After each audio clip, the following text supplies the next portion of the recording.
नमस्कार. मी भाग्यश्री पाठक. मार्केट आणि मी हा सोप्या मराठीतून शेअर मार्केट समजावून सांगण्याचा माझा एक उपक्रम आहे. मार्केट तेजीतच आहे. जवळजवळ ओळीने 8व्या आठवड्यामध्ये मार्केट तेजीमध्ये बंद झालं आहे. फॉरेन इन्व्हेस्टर्सची खरेदी आहे आणि डोमेस्टिक इन्व्हेस्टर्सची सुद्धा खरेदी आहे. फॉरेन इन्व्हेस्टरनी 2,546 कोटीची खरेदी केली, तर डोमेस्टिक इन्व्हेस्टर्सनी 2,774 कोटीची खरेदी केली आहे. भारताच्या दृष्टीने बघायचं झालं तर क्रूड कमी झालं आहे. 81.17 एवढा क्रूडचा रेट झाला आहे. पण रिझल्ट लागत आहेत.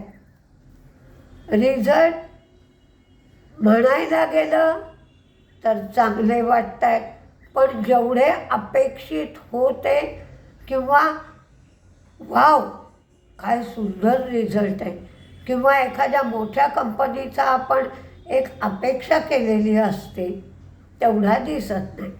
आता मार्केट त्या रिझल्टला कसं स्वीकारतं हा वेगळा प्रश्न आहे. परत आधीपासून पोझिशन घेतलेली असते, शेअर आदल्या दिवशी वाढलेला असतो, हाही प्रश्न आहे. पण तुम्ही कसं बघता याच्यावर अवलंबून आहे.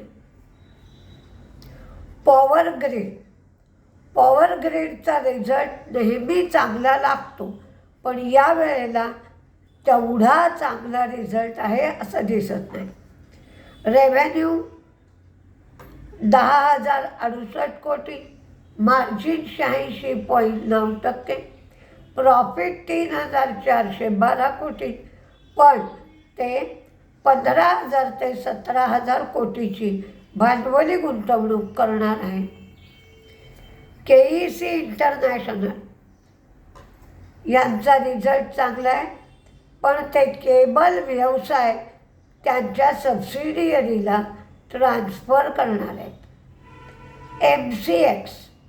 MCXचा रेव्हेन्यू 29% वाढला आहे, तर टर्नओव्हर 31.6% वाढला आहे आणि सोन्याचा दर कमी झाल्यामुळे MCXमध्ये व्यवहार आणखीन वाढतील. IDFC फर्स्टच्या ठेवी वाढल्या आहेत, लोन वाढला आहे. NII म्हणजे नेट इंटरेस्ट इन्कम वाढला आहे, पण प्रॉफिट 11% कमी झाला आहे. ग्रॉस NPA वाढलेत, नेट NPA कमी झाले, पण त्यांच्या स्लिपेजेसचं वाढण्याचं प्रमाण 23% आहे. रिट्स किंवा राईट्स RITES 31 जुलैला बोनसवर बैठक आहे.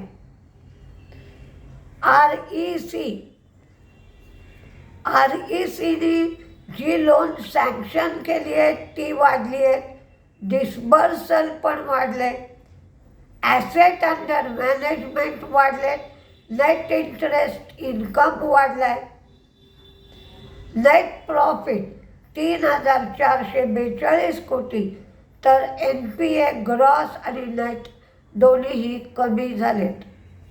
डॉक्टर रेड्डीज एका शेअरचं 5 शेअरमध्ये स्प्लिट करणार असं रेड्डीजनी सांगितलं आहे. गोदावरी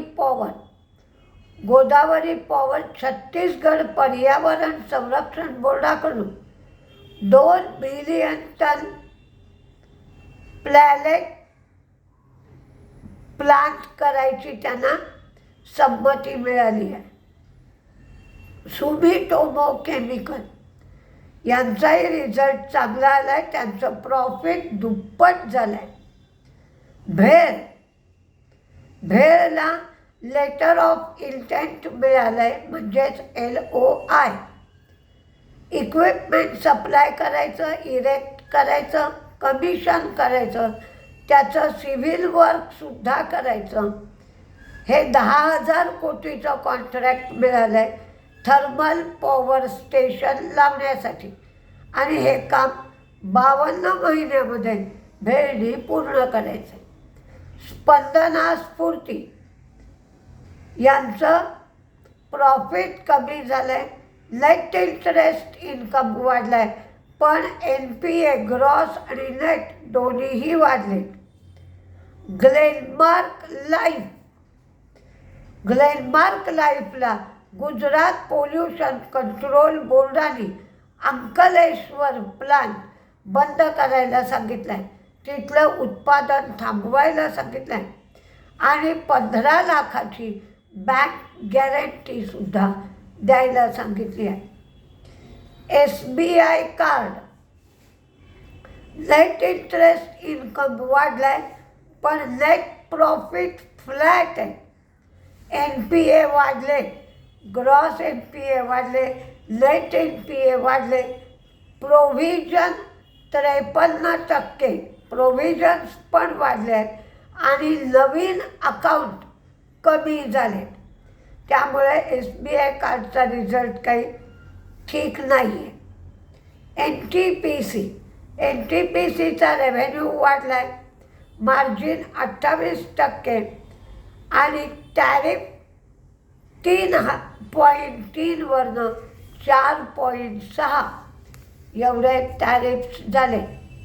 आदित्य बिर्ला ग्रुपनी इंद्रिय या ब्रँडमधून ज्वेलरी बिझनेसमध्ये ते प्रवेश करत आहेत.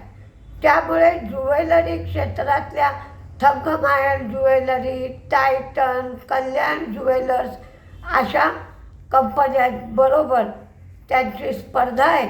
त्यामुळे स्पर्धा वाढू शकते. अमेरिकन मार्केट आधीचे दिवस मंदीत होतं, त्यामध्ये सुधारणा झाली आणि शुक्रवारी अमेरिकन मार्केट तेजीत गेलं. त्यांचा PCE हा 0.1 कमी झाला, म्हणजे आधी 2.6 होता, तो आता 2.5 एवढा झाला. 31 जुलैला फेड रेट जाहीर करेल.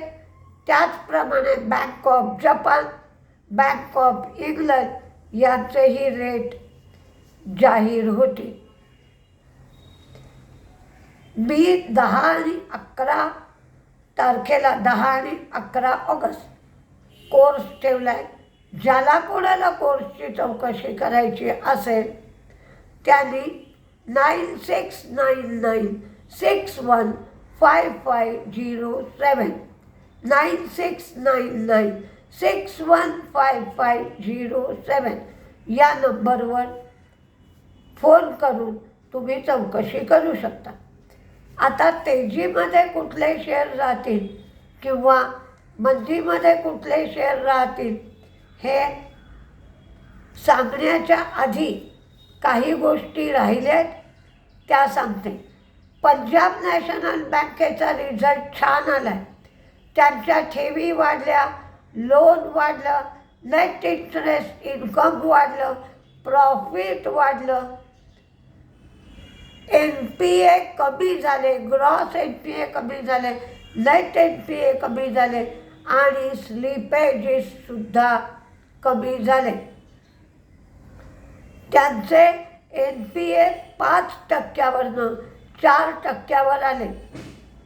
म्हणजे त्यांनी असं सांगितलं की आमचे NPA आत्ता 5% आहे, ते आम्ही 4% आणू. आमची क्रेडिट कॉस्ट 1% आम्ही 0.5% आणू असा त्यांनी गायडन्स पण चांगला दिला आहे. त्यामुळे PNBच्या रिझल्टमध्ये काढण्यासारखं काहीही नाही. अल्ट्राटेक सिमेंट हे इंडिया सिमेंटमध्ये 32.72% स्टेक घेणार आहेत.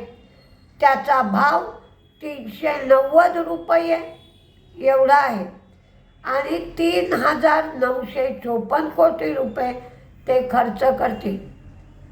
26% ओपन ऑफरसुद्धा येईल आणि या ओपन ऑफरमध्ये शेअरचा भाव 390 रुपये असेल आणि ही ओपन ऑफर 22.7% स्टेक त्यांनी जूनमध्ये घेतला आहे.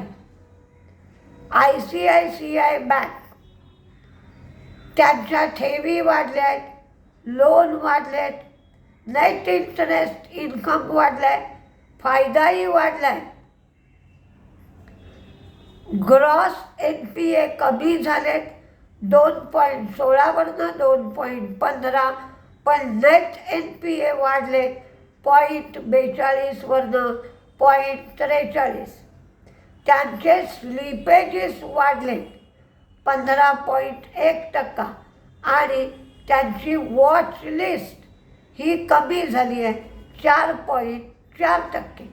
पण आपण ICICI बँक मोठी बँक आहे, त्यांचा रिझल्ट खूप छान लागेल अशा एक्सपेक्टेशननी रिझल्टकडे बघत असतो, तसं दिसत नाही. शुक्रवारचा बँक निफ्टीचा चार्ट जर आपण बघितला तर डेली टाईम फ्रेममध्ये तुम्हाला बुलिश बेल्ट होल्ड पॅटर्न झालेला दिसतो आहे. तर या दृष्टीने आज आपण तेजी मंदीमध्ये काय राहील हे पाहूया. तुम्ही हे सगळं वॉचलिस्टमध्ये ठेवा आणि तशा पद्धतीचा बदल दिसला तरच ट्रेड घ्या. सविता ऑइल, मी आधी तेजीमध्ये काय राहू शकतो किंवा तेजीचा परिणाम होईल ते शेअर आधी सांगते. सविता ऑइल 4 ऑगस्टला buyback. IOC, Indigo, India cement, doctor Reddy's, कारण एका शेअरचं 5 शेअरमध्ये split. Punjab national bank, MCX, IFB ही तोट्यातून फायद्यात आली. बँक ऑफ महाराष्ट्रमधला स्टेक सरकारचा जो आहे तो मिनिमम पब्लिक शेअर होल्डिंग नॉर्म्सच्या अंतर्गत सरकार यावर्षी कमी करेल. Procter and Gamble hygiene, Shriram finance, Jammu Kashmir bank, Nuvama health, Anantraj, Sumitomo chemical result चांगला आहे. Coal India, NTPC, Cipla, VST, भेल, FL, CMS म्हणजे ज्यामध्ये कॅश टाकणारी कंपनी ATMमध्ये, भेल, Captain Pipe, Zen technology, Apollo tyre, Adani green, Cera sanitary आणि केन्स, KAYNES. मंदीमध्ये इंडोको रेमेडीज यांना 7 त्रुटी दाखवण्यात आल्या आहेत US FDAने त्यांचं इन्स्पेक्शन केल्यावर. Power grid, ICICI bank, Glenmark life, REC आणि मन्नापुरम. तर तुम्ही हे शेअर वॉचलिस्टमध्ये ठेवा आणि आपल्याला पाहिजे त्याप्रमाणे जर शेअर वाढतोय किंवा कमी होतोय असं दिसेल तरच एंट्री घ्या. उलट सुलट काही दिसलं तर त्या भानगडीत जाऊ नका. बघूया काय होत आहे. नमस्ते.